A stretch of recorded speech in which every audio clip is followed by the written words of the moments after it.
Welcome to the Positive Vibration Podcast, a brand new series of podcasts where we, Positive Vibration, get to interview some fantastic people about their love of reggae music. We'll be chatting with musicians, actors, authors, sports people, and anyone else who's mad about Jamaica's finest export. The podcast will be available to download and stream from all the usual places. And if you want to get in touch with us, please do so. We are at Pos Vibe Fest on all the social media platforms. Anyway, I'll stop waffling. Let's start the show. This a positive vibration podcast. Cause this a positive vibration podcast. Cause again this a positive vibration podcast. Podcast this a positive vibration podcast. Cause yeah man, vibration. Yeah man, to all the younger generation. Yes I am. Come and teach you the right and not the wrong. You know your sponsor. Yeah. Welcome to episode 3 of the Positive Vibration Podcast. I'm Rory, aka the Swagger Muffin, and I'm joined, as always, by a man of many talents, many skills, and many clothes from TK Maxx. Mark MJ Ruckus Johnston, aka the Birkenhead Bomber. Birkenhead Bomber. Welcome. Thank you for the lovely introduction, as always. Mark, we've known each other for a long time. Yep. Quite a long time. Mm-hmm. But I might be pronouncing your last name incorrectly. You are, but is that correct? That is very correct. You're not the only person that's ever done that. So I kind of got tired of telling people and correcting people. I was like, yeah, but I know what you mean. I'm one of your closest mates, and you're not even correcting me. I know what you mean, so it doesn't really matter. It's not like you just Johnston just sounds better. It's easier, John Stone or Johnston. Yeah, I suppose it can be a bit easier. So can I just keep calling you Johnston? Call me whatever you want to call me. Okay. Honestly, good. I'll stick with that all day. So, what have you been up to this past week, 2 weeks? Oh. When did the podcast go out? What have you been up to since we last spoke? Since we last spoke, working on a new mix, watching documentaries, watching films. Is this a Dub Defenders mix? Certainly is. Your DJ collective with your uncle? Yeah, certainly is. We've got a guest mix coming out soon on something, which I'll have to wait till it's announced. Do you want to come out? Plug it? Where do you find your mixes? Do you want me to plug it? Yeah, okay. Plug it. Listen, any opportunity to plug this stuff. Excellent. Mixcloud.com/Dub Defenders. We're actually putting up a mix a day now for 60 days. Are you selling it though? You're not? Is it downloadable? No. Are you not monetizing the mixes? Not monetized anything, I'll be honest. We probably made breadcrumbs from it, but we put a mix up a day at the moment, 60 days, try and keep people entertained during lockdown. Just trying to think of different things to do. We've done a guest mix on a radio show, an interview a few weeks ago for a radio station in London, Resonance FM, which is digital London and Dublin. So that was interesting. Doing a guest mix for a sound magazine. It was cool. Brilliant again. And then, day 20 at the moment on Mix a Day. So, there's another 40 days. Just follow the socials, Dub Defenders. At Dub Defenders. At Dub Defenders, yeah. So you've been creating some mixes. I have been signing up to Costco. Boom. This is one of life's ambitions. I'll be honest, it was Sylvia, my girlfriend, one night said, babe, we need to sign up to Costco. Why haven't we signed up to Costco? And I didn't know if I could sign up to Costco because you've got to be a business, a business or have a certain profession. But on the list, solicitor. Boom. So lawyers. I don't know why we wholesale food. Yeah. So okay, we signed up. I'll be honest, I only signed up for Costco so I could get access to the cafe. The chicken bakes. My God. They're amazing. They are amazing. So what did you buy from Costco on your first shopping experience? So we thought we'll have a little mooch. You you forget that Costco is a wholesaler. It is for trade. So you don't really get things in small batches. Everything's in bulk. So you can't get 3 onions. You get 300 onions. You get 3 kilograms of onions. So that's what we did. Positive vibration. But we do have something interesting to talk about. Yeah. So there's a new exhibition, online exhibition, photo exhibition called, what's it called? Champion One, Champion All. Yeah. And there's a photographer called Anthony Wilde. And he has taken photographs of individuals in Liverpool who have contributed positively towards the black music scene. And we were asked as Positive Vibration to be involved in the exhibition, which is a real honour. And the beautiful MJ Ruckus, who sat in front of me, had his photograph taken. Yeah, it was a pleasant surprise. I thought that they just didn't upload the page, or it kept coming up saying 404 page not found until like 2 days ago when. But were you checking the website since the photograph was taken? No, since the exhibition started, and I went onto the website to see. Oh right, I'd see what it's like digital. It didn't quite make the museum because of lockdown, but thought I'd check what it looks like. Went on the website, it was 404 page not found. I thought, okay, this was on my birthday actually. Yeah, I just turned 35, and I was like, 30, you right?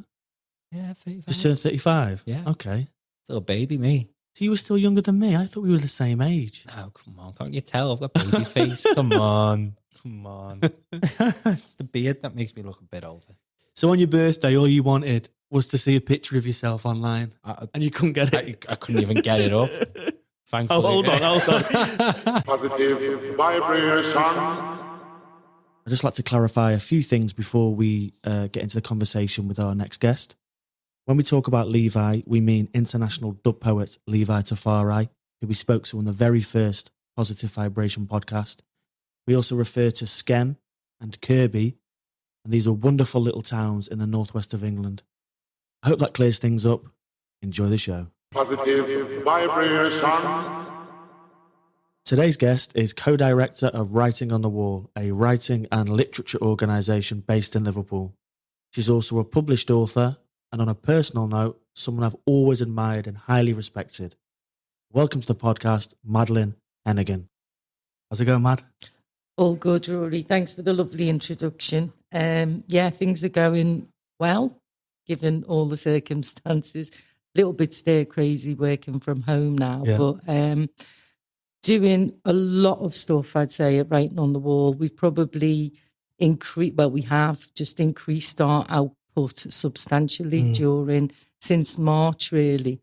The staff just adapted really, really well to the lockdown and to the need to get things online. And I think as directors, our first point of concern was our staff and their well-being and their safety. But then as a team, we thought about the communities that we work with, the groups that we work with, and we wanted to continue to engage with people during this very difficult time, a time when, people's mental health has been under a lot of stress. So we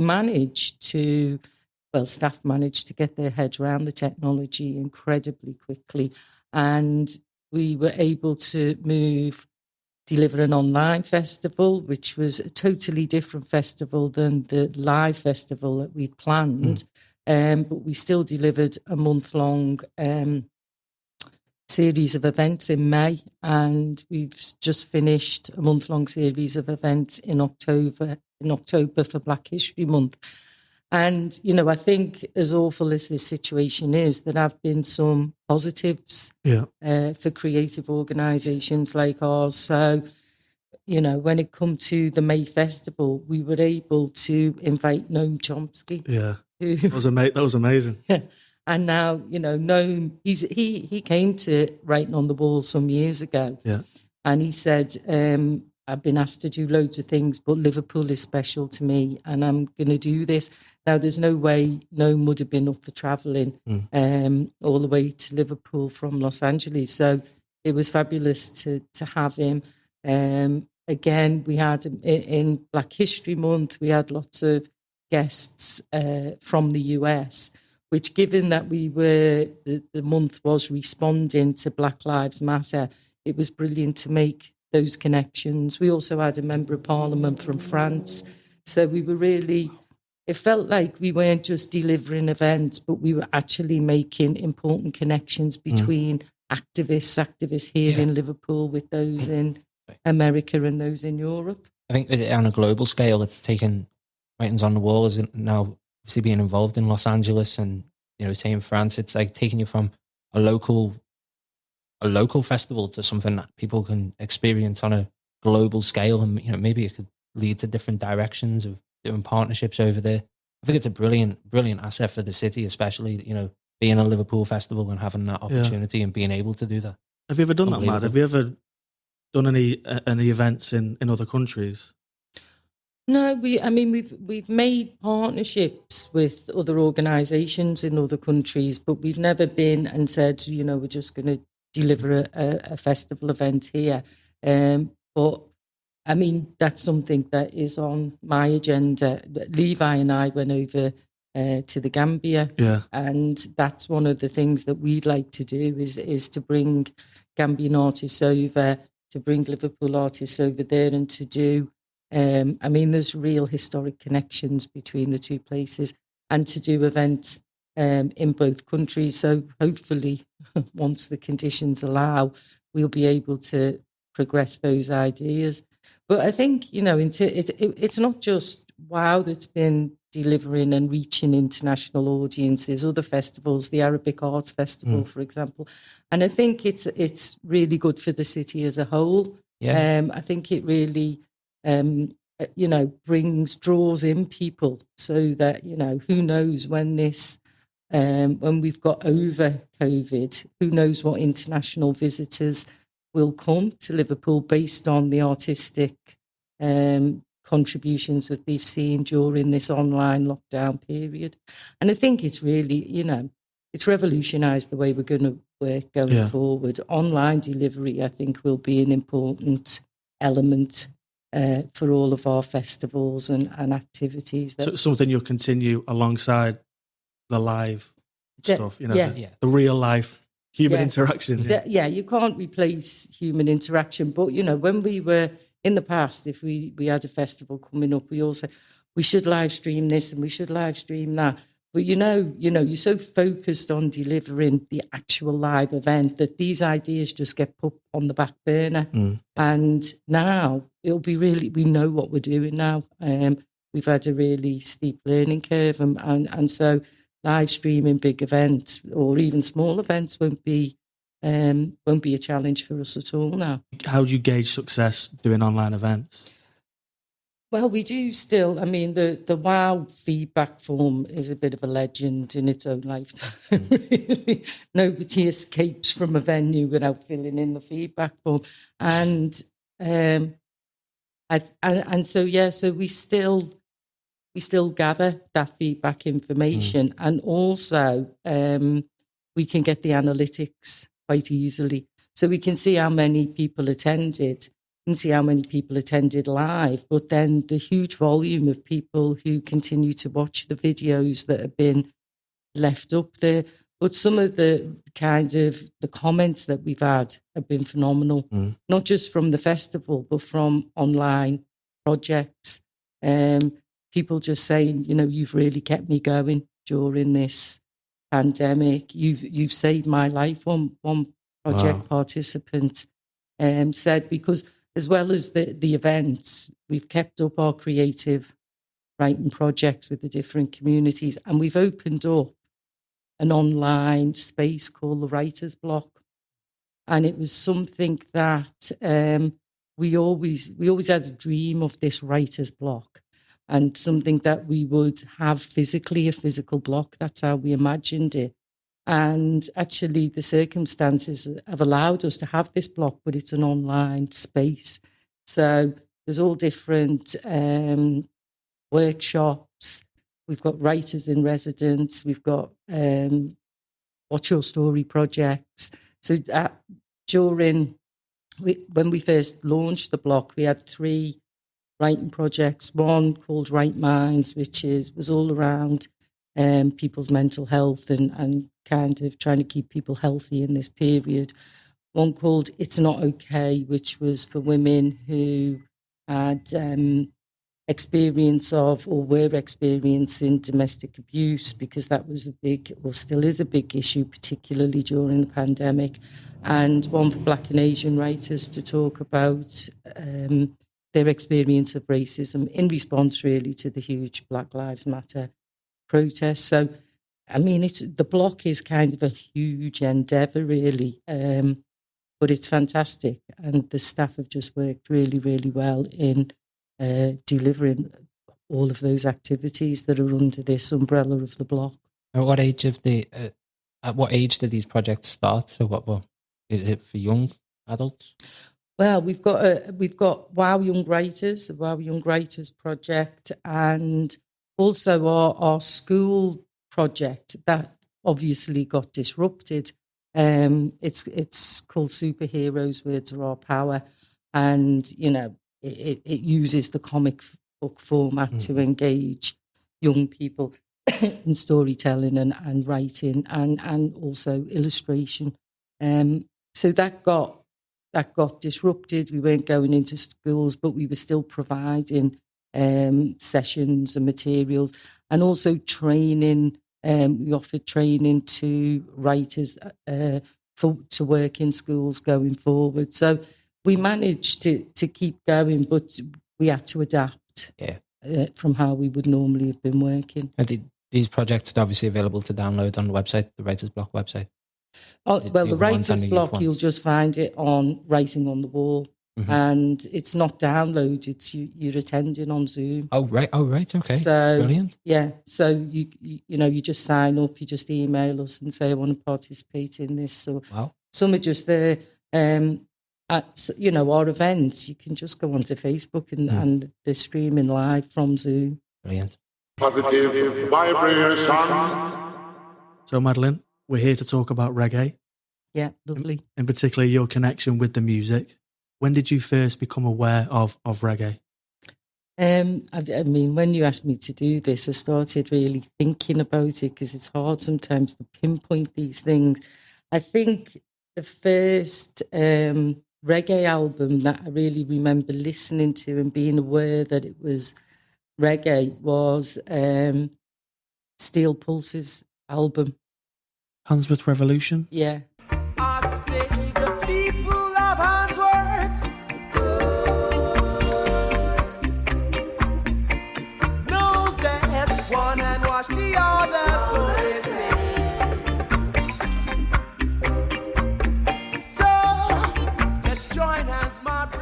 I think I was about 14 at the time, and I had these 2 mates, and we just listened to it intently.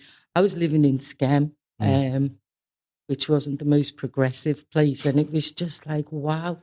And thinking about it, it was probably that and other reggae albums were the first time I'd really heard a resistance to racism being articulated. Because that didn't happen much in Skem, really. Do you know what I mean? And so it was like, wow. But I remember one of the 2 mates I had, and we were listening to this. One of their dads was a real racist, and he heard the Ku Klux Klan single. Well, he liked that when he listened to the word. And the 3 of us were just delighted that he totally misunderstood the whole thing, and it was just really used to make us laugh. I mean, the band, when they performed it live, would dress up as the Ku Klux Klan as well. Yeah, so we completely missed the point. Yeah, totally missed the point, which, amused us no end, because it just confirmed that we knew the man was a bit thick anyway. So that was one of the earliest albums. And then Bob Marley's Uprising album was another early influence, and I remember listening really intently to and learning all of the lyrics of Redemption Song, obviously. And at that time, I was listening to punk as well. I was listening to X-Ray Specs, and for me, I think reggae music and punk, obviously, it was a music of resistance. That's what it was saying to me, really. It was about rebellion. It was about resistance. It was about resisting racism in particular, but not just racism, but racism in particular. And then I think of some of the live reggae bands that I've seen. I've been at anti-racist gigs that put on by the Anti-Nazi League. So it's not surprising then that in my head, reggae is a really kind of oppositional form of music. Where did you hear it? Where did you hear Steel Pulse for the first time? I think it was around my friend's house with the album, and I think in Scam. In Scam, yeah. Where have they got the album from? It just, right, so in Scam. Yeah, so I think she got it off one of her dad's wife, who was much younger than the dad.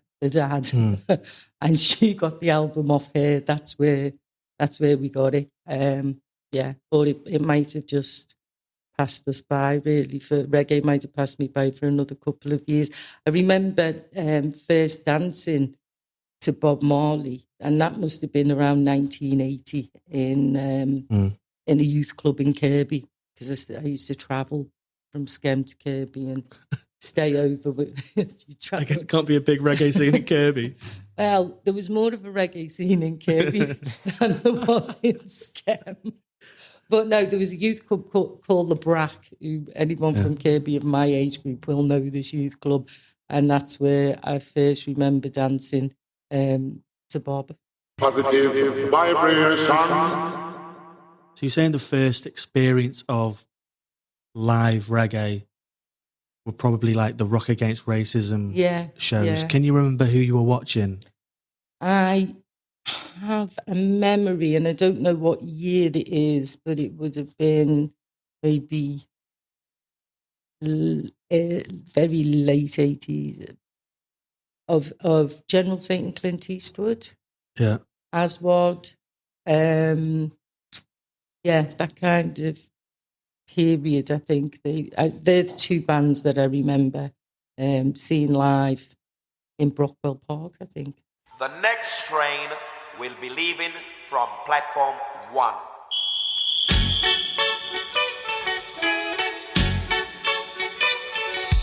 Stop that train, I wanna get on. My baby, she's leaving me now. Because I went to London when I was 18. So that's where I would have seen live reggae. It wouldn't have really been in Liverpool. Yeah. Mm-hmm. So do you think if you didn't go to London, you probably wouldn't have got into the live element of the reggae as soon as, as early as? No, probably not. Probably so not. Where were you going in London? I was, where I did used to see reggae bands was that I used to go to this place called Apples and Snakes, which was it's a poetry venue, and it was in Covent Garden in a place called Seven Dials. It's moved now. But I was going to listen to poetry, but they would quite often have live reggae music on. There. And actually one of the earliest reggae bands I listened to, weirdly, was Levi's. And it wasn't in Liverpool, it was in the Hay Festival. And so what was it called? What was his band called? I don't know. I can't remember. But that would have been like 1987, I would say. And it just so happened that I was there to watch it because poetry was my thing. I was there to watch poetry. Benjamin Zeff and I was playing. And then this band came on from Liverpool. and Levi was in it. It's amazing. So That's amazing. did you get into the likes of Linton and Benjamin and Levi, Yeah. kind of running alongside Steel Pulse, and when you listen to those kind of bands? Yeah, no, I would have said I discovered the poetry after I discovered the music, really. Yeah. Probably, I mean, I'd gone down to London to do literature degree. And so I'd go to these places like Apples and Snakes or the Poetry Society, which was this really like kind of very white middle class place at that time. It's changed a lot now, but then it was just like, it was like going for coffee mornings kind of thing, and there'd be these women a lot older than me, and then me sitting there by myself, like thinking, what am I doing here? But they had amazing, like Jamaican poets. They had poets from all over the world. So, yeah, I suppose I saw the connection between some of the poetry I was listening to and the music. Whereabouts in London? So I was living in Deptford. Okay, yeah. I lived in Deptford for like 20 years. And and one really powerful memory is I went with this guy who had a garage underneath the arches, which was really by my house. And it was the arches that were featured in the film Babylon. Oh, yeah. Although I didn't make that connection at the time. It's only like watching it years later. I'm like, wow, that's by arches kind of thing.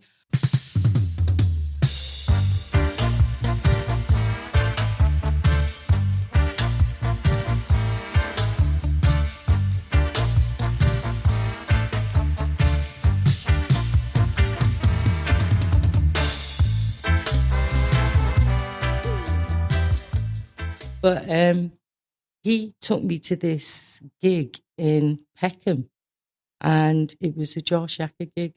Oh, what? And I'm like, oh my God, what is going on here? Yeah. It was like something I had never been to before, and it was predominantly men, and they were crowded round this little guy with his turntable and just watching him, like, you know, rocking back, not really dancing that much, just rocking. And just like mesmerised. And I'm like, I don't really understand this, really. Do you know what I mean? I've never been to a gig like that. And then I just totally got it. Yeah. And I'm rocking. And I've been a Jah Shaka fan ever since. And Shaka gigs are not short, are they? I mean, 6 hours. And they're not quiet. 6 hours minimum. Yeah. My mate put him on in France, but put him on during the day. And so we could just Shaka likes to play. So Shaka took his system and just played. He played for 10 hours on one turntable. One guy on one turntable. We've booked him a couple of times. And I'm not religious, but it's a spiritual experience. Well, I was just about to say that it did feel that was what people were there for, was this kind of... The bass drives you, it just gets you. Makes you. Yeah, no, it was fantastic. And I think the last time I saw Jah Shaka was Positive Vibration, and you could not move me out of that room for the whole time. You couldn't even move in that room the whole time? Shocker. But when we booked him for the festival, and then we booked him a couple of years later. For here. You're both in District. Yeah. And a couple of my friends, I think Stuart was here, Stuart Borthwick, and he's a big reggae head. Yeah. I don't think he'd ever seen Shaka before. And a good friend, Keith Marley, he's a big reggae head, but he'd never seen Shaka. And to see their faces was just amazing. They just couldn't believe what they were experiencing, because that's what it is. It's an experience. I just can't believe he doesn't go to the toilet for 6-7 hours. Yeah. Positive vibration. When I did move to Liverpool, which was in about, well, it was 95, and I was living on Princess Road, just flats just opposite Granby Street, and then there are two blues on my doorstep. Yeah, amazing. And one of them was Gibby's Frontline, where, you know, heavy dub was always being played in there. So you can imagine how delighted I was to find that, and I spent a lot of time in that club. And it was a club where you could just literally go on your own. Girls downstairs sometimes used to go in the pajamas, do you know what I mean? And just It's just like a family, isn't it? Just like a real family when you're in that sound system. People are there for music, aren't they? Yeah. And vibe. That's it. Yeah. So what's Liverpool like now compared to then in terms of reggae, you know, the sessions, the dances? There just seems to be more going on kind of 20, 30 years ago in Liverpool. Yeah, I think, I mean, for me, when the blues went, that was a real sad time, really. It is totally different. And I think, you know, the only time I do kind of go out and listen to reggae is positive vibration gigs, if I'm honest. I mean, also there's carnival once a year, isn't there? Yeah. So I'm always down. I mean, it was sad this year not going, but Did you watch the online stuff? yeah, I did. I did. Just not the same, is it? No, not the same. But you know, it was an impressive attempt, I thought, to keep things going. And all the history, you know, they talked about the steel pan and all of that. And I thought that was quite interesting, that you wouldn't have normally got that insight into the history by going to Carnival. So they did something a bit different. But saying that, I mean, I've been going to Carnival since I went to London, really, since I was 18. I've not missed many years. It is like the high point of my year. Yeah. And I get so excited. And it doesn't matter how many times I go, I just get totally excited. But what I am going for is those sound systems. You know, the parade's lovely, and the steel pan is the more actual traditional side of Carnival, I suppose. But for me, I'm just like, get me to a sound system, and then I want to see how many I can do during those 2 days. Who's the favourite or the go-to sound system when you're there? Well, you know, Channel 1. Channel 1, Oh, yeah. Yeah. You know, you can't go wrong with Channel 1, and I'll always spend. I like to do as many as possible, but, you know, I will spend a good substantial amount of time with Channel 1. Did you experience Carnival in Liverpool? I think when I came in 95, it was just at the back end of it. So I did, and I remember dancing in the car park of the Caribbean Centre, and I do remember floats, but I think by then it wasn't Carnival in its heyday. I think other people of my generation will have much more spectacular memories of Carnival in Liverpool, because I just came when it was kind of on its way out, I think. I would love to see a Liverpool Carnival. You know, what we do with Pos Vibe is completely different. Now, I think the city would benefit from from Carnival and the community organising. So I don't know. I've been in Liverpool for 17 years, so it was well gone then, was it? It was. I mean, Brouhaha it wasn't a Caribbean carnival. It was kind of carnival from all over the world. Yeah. And I loved getting involved in that. It was really brilliant for the kids. All the youth groups got involved. All the costumes and all of that was lovely. But it wasn't like what you would imagine. It was more for the kids, I'd say. It wasn't like, well, there was no sound systems, really. That's mainly what I want to see with a carnival. Positive vibration. So you grew up, you were listening to Bob Marley and Steel Pulse in Skem in Kirby. You're into the Dub Poets. You moved to London. Have you continued following reggae, you know, new artists? Is there anybody that you're into now? My daughter will introduce me to some new sounds, really. And of course, I go to the Gambia quite regularly. So they are just crazy about reggae in the Gambia, as Levi will tell you, with delight. But yeah, so Busy Signal, I quite like Busy Signal. I like Busy Signal. It's dancehall, isn't it? Yeah. Afrobeat dancehall vibe. Yeah. And an artist called Sizzler.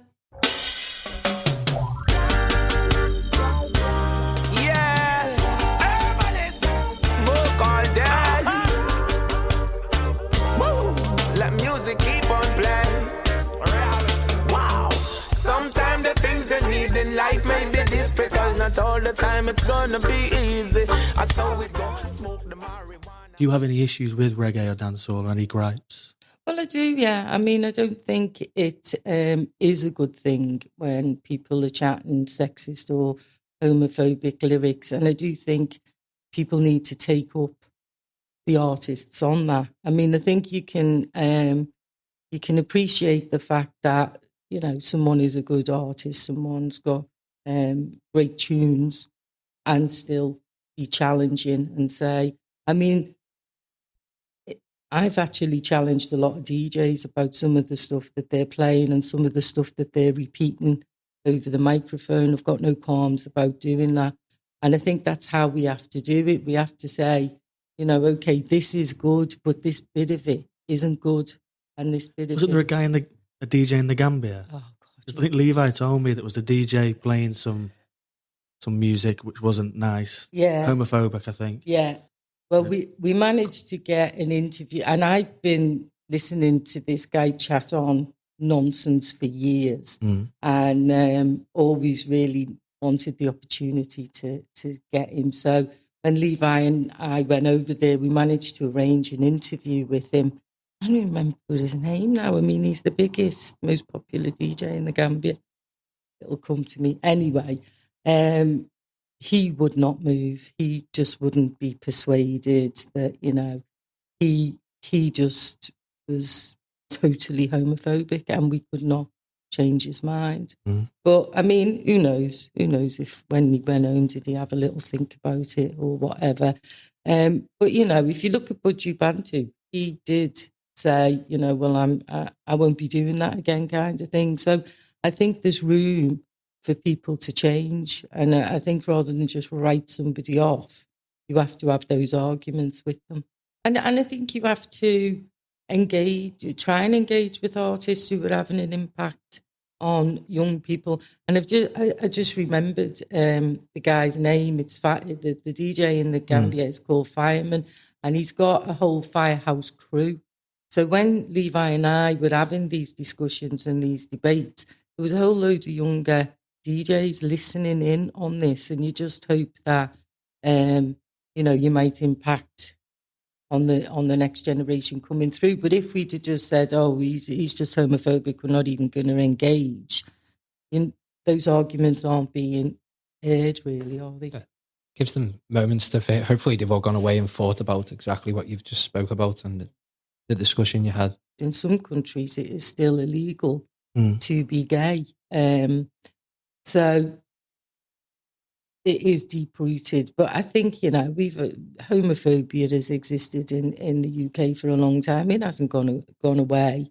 Things might be a bit easier, but these are just battles that you have to have. I mean, if we hadn't have challenged or, you know, the huge movements that have existed in the UK hadn't have challenged homophobia, we'd still be, you know, looking like some other countries across the globe. So I think challenge it. I don't think there's any apology for it, really. I think you do have to have the arguments, and I do think that people and artists can change their minds and change their art. Positive vibration. So, Mad, earlier this year you released a book called From SS Orbiter to Orbital. Tell us more about it.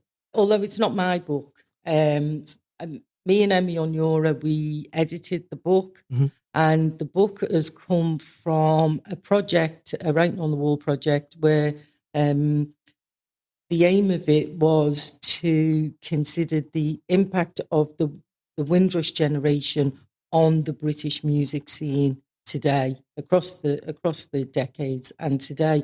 And so not just in terms of black music genres, but dance music, other types of music. And so we had a group of 15 or so people.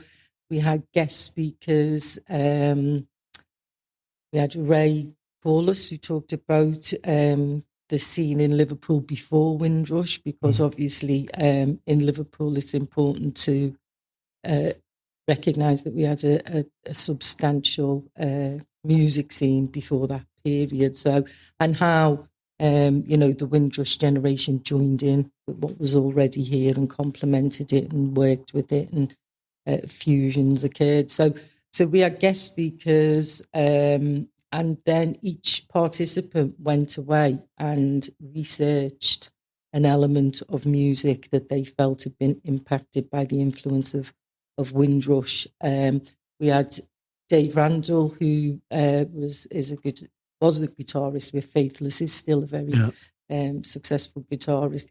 He came and talked about the impact on his career. So the book is a collection of essays looking at various different genres or different periods. But the theme that's running through it is the impact of the Windrush, the importance of the Windrush generation to how our music scene looks today. Massive impact. Massive. I mean, there would be no rhyme, there would be no drum and bass, there would be no dance, as you mentioned, dance. There's literally no music scene that would realistically. I don't think people, excuse me, link this with dance music. Mm-hmm. There's always the connections with maybe sort of jungle drum and bass, or house music, electronic music, and the importance of sound system culture on that. Well, we Lauren, who is writing on the walls, one of our project workers, she chose to look at dance music for the book, and she interviewed Phil Hartnell from Orbital, and he really explained how reggae sound systems have been a big influence on him and his brother. When they were growing up, they were around that scene and influenced, they're kind of the last word in electronic music, aren't they? And people perhaps wouldn't connect the reggae influence, but he was very, very clear about it. Yeah, you see it evidently in like The Prodigy and Massive Attack, obviously with Horace Andy. It's everywhere. And Faithless, as you mentioned before, Faithless, it's everywhere. Well, this comes back to a discussion that we always have about reggae not being given the credit and platform it deserves, even though it's influenced so much music. So these kind of projects are so important. And that we continue to do these kind of things. Mm. I'm actually starting a PhD next year. Oh, wow. Focusing on the impact of reggae on society, on culture. So I'll be coming to you. It sounds really exciting. Where are you doing that? Doing Liverpool and John Moore's, yeah. Oh, brilliant, brilliant. It's just fascinating. And there's so many people that haven't put their story across that we need to speak to. And I don't want to sound morbid, but people are getting older. Yeah. And I find that sort of Jamaican music and Jamaican culture is very much storytelling as well. Like Levi being an urban griot. Yeah. It's stories being passed and skills being passed from one person to the next. So I think it's important that we're documenting it and we're speaking to people and looking at the impact of Windrush then, now, and how it will impact the future as well. Yeah, I mean, you're absolutely right. The importance of documenting these things, and music is always attached to events that go on in the wider world, and reggae, particularly as a music of resistance. I think it's really important to document. Yeah. Positive vibration. So, Madeline, you are one of the busiest people I know. I mean, as you mentioned earlier, writing on the walls, even in lockdown, you've been so proactive. You've been curating some fantastic online events. What are your plans moving forward? Well, we're looking at next year's festival.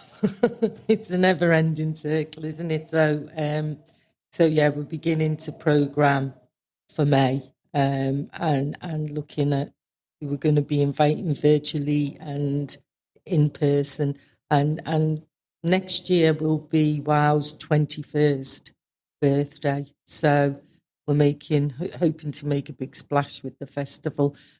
But also next year is going to be Liverpool's year of writing for the whole of the city.